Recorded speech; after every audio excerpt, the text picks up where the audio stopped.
Totran'Andriamanitra isika mbola afaka miombavaka, koa asaiko hatrany ianao fa hiara-manatanteraka izany isika.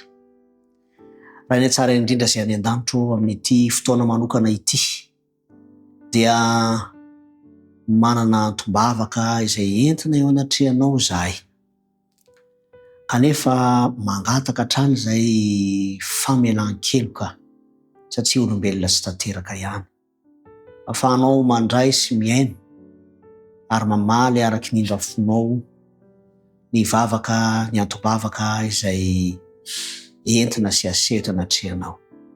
Manona manokana ny namanay Alexa izay maneho fa misy fasarotana eo amin'ny voky ny vadiny ny fanananjanaka sa.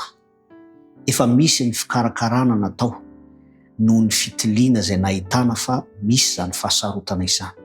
Ianao ihany Tompo no azonay ankinana. Tsy misy afa-tsy ianao no mahalala ny mahasoa. Koa raha mitondra izany antombavaka eto izany izahay dia miombona amin'izany mpanomponao izany sy ny ankonana.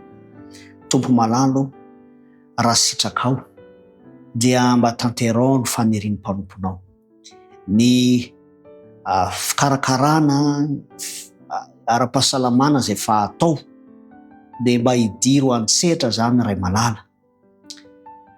Ianao ihany koa no hanome fiadanam-po izany ankonana izany, ka ny fitsaboana rehetra izay atao dia hisy akony tsara tokoa.